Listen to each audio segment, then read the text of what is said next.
ब्याह शादी से इतना काहे घबराती हो? बस ऐसे ही घबराते हैं। देखो सुड्डू भैया कितना मुस्कुरा रहे हैं। इसीलिए कह रहे सुनो कि करा दी गाड़ी गोरखपुर के भूख राजा जी, करा दी गाड़ी गोरखपुर के भूख राजा जी। देखिए क्या होता है, संगत का असर होता है।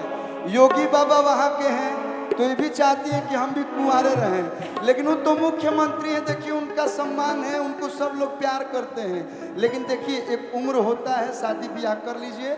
लड़का नहीं मिल रहा है, बोलिए हम लड़का ढूंढ के देते हैं। क्योंकि देखिए साउथ में अल्लू, बॉलीवुड में सल्लू और भोजपुरी में कल्लू तो बिक गया।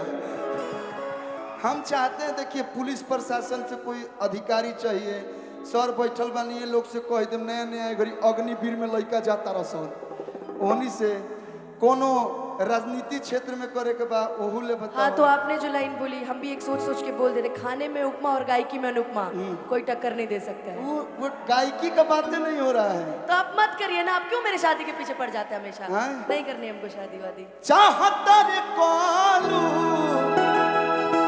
बांधला तू पालू भागेश्वर नाथ में आई हा जल लेके हालू हालू। ब्याह कर लो अच्छा रहेगा, उम्र है अभी एकदम। देखिए मेकअप की हो कितना अच्छा लग रही हो। अच्छा बिना एक बार रुको, बिना मेकअप के नहीं अच्छी लगती हूँ क्या मैं? बिना मेकअप के मिलने आई थी। अभी हम लोग जागरण में आए, लेकिन एगो बात बता देते हैं, शादी ब्याह के उम्र 25 से 30 में बढ़िया लागेला, लड़का बड़ लागेला सन। 30 के बाद 30 से 35 40 में बर्नाट हो जाले सन, आ 40 के बाद झरनाट।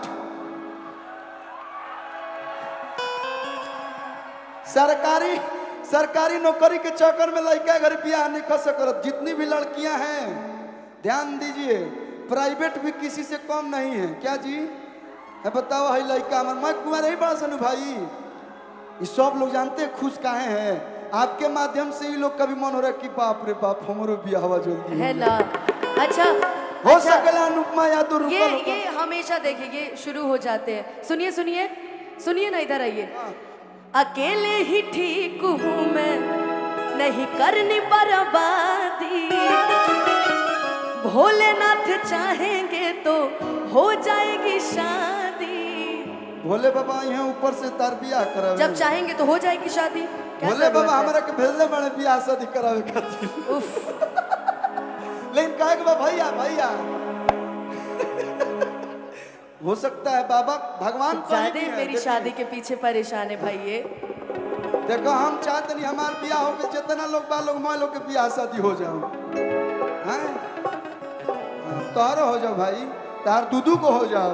अभी देखो अभी मेरी बुआ जी का बड़ा वाले बेटे बाकी है, तो अभी हाँ भैया आप जल्दी कीजिए, आपकी उनकी हो गई है, उनसे छोटे भाई अभी है। हाँ तो छोटे भाई का जल्दी कीजिए, रुकावट है आप लोग समझिए। लड़की अपने मन से कैसे बोले कि मेरे को शादी करनी है, बड़ के हो जाए छोटों के हो जाए, लेकिन कहेगा भैया अरे नहीं कहब तलाकी हमारा दुख राजा जी। आशु बाबा रुद्रा को सहाबाला बनाना है, और नहीं कहब तलाकी हमारा दुख राजा जी। काला दी गाड़ी बसती के भूख राजा जी, काला दी गाड़ी बसती के भूख राजा जी, काला दी गाड़ी बसती के भूख राजा, काला दी गाड़ी बसती के भूख राजा जी, काला दी गाड़ी बसती के भूख राजा, काला दी गाड़ी बसती के भूख राजा, काला दी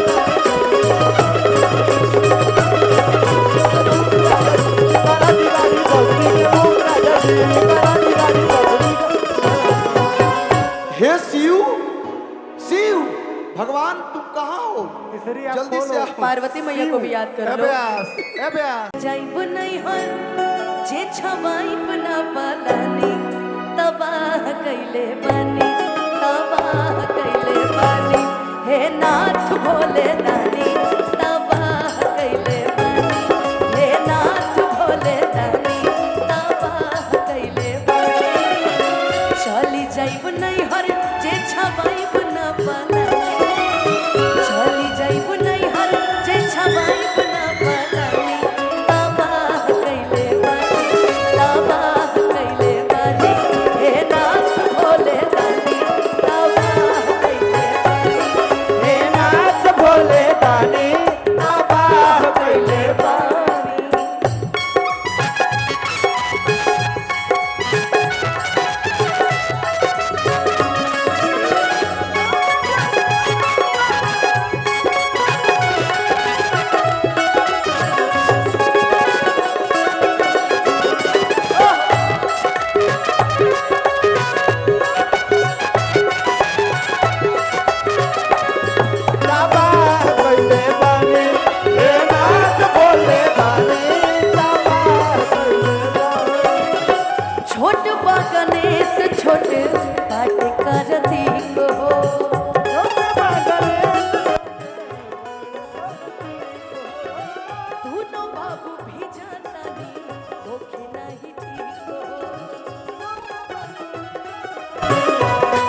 ओरी बरसे पानी कहवा छुपाई चारू ओरी बरसे पानी तबाह कैले बानी तबाह कैले बानी हे नाथ भोले दानी तबाह कैले बानी हे नाथ भोले दानी तबाह कैले बानी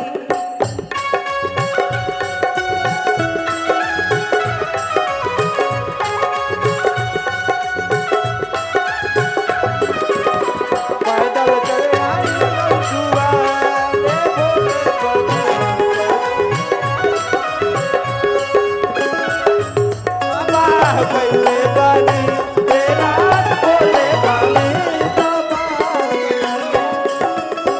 कबले जिगले जाई जिंदगी पत्थर पे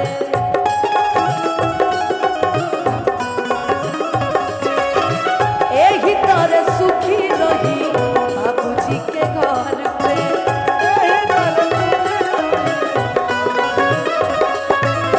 कबले जिगले जाई जिंदगी पत्थर पे एही तरह खुश रही बाबूजी के घर पे हमारा के छोड़ देता काते कहे दानी हमारा के छोड़ देता एहो भोले दानी तबाह कैले बानी तबाह कैले बानी हे नाथ भोले दानी तबाह कैले बानी हे नाथ भोले दानी तबाह कैले बानी हे नाथ भोले दानी तबाह कैले बानी हे नाथ भोले दानी